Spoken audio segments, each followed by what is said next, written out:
Hello and welcome to another Tabletop Games blog Saturday review. We had all the plans ready, planning permissions had been sought and approved, contractors had been signed up, the project manager was ready and a rough schedule had been put together. We also knew what building materials we needed and where to get them, so it was time to build our Microcity by Thistroy Games. In this review I'm actually referring to the second edition of the game, which was published this year and apparently has some small differences to the first edition. Here's another city building game that I've recently acquired. It's also a small box game and it's basically a deck of cards, some dice and some tokens.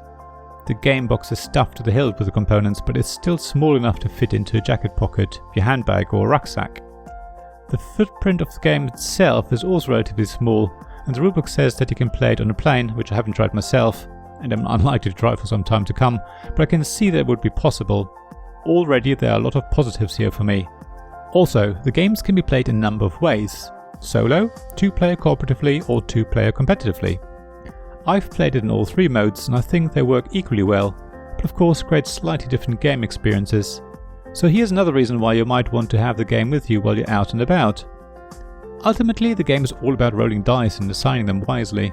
It sounds rather random, but you do have a great amount of control over the dice results. You can change the pip value of the dice as much as you like by spending the relevant amount of resources, which you can acquire during the game. The problem is, you also need those resources to complete your goals. So it's the usual push and pull between spending resources to get the dice values you need to get more resources or otherwise a bigger benefit than the cost of the resources you spent in the first place. Of course, if the dice rolls go your way, then achieving your goals is a lot easier. And I must say, there were times during the games I played where I did feel that I was just lucky and didn't have to do any work. However, Microcity isn't proclaiming to be a difficult game, and I think it works. You will still find it hard to win in cooperative mode, even with all the dice roll in your favour.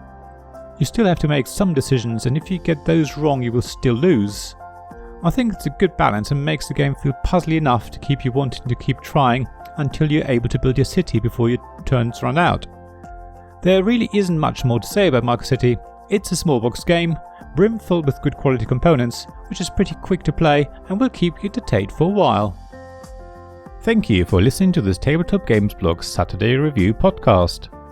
Please check the description below for links mentioned in this episode, as well as to the written version of this article on the blog. If you enjoyed this episode, please subscribe, give us some stars or leave a review.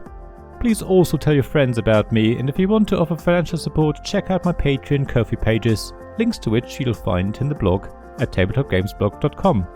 So thank you again for listening, and I hope to see you again soon. This podcast was made possible by the generous help of my Patreon supporters: Royal Patron Sean Newman, Castle Guard David Miller, Dice Masters Alex Bardi, Paul Grogan, Robin Kay and James Naylor, and Shining Lights Sarah Reed, Tim Vernick and We're Not Wizards.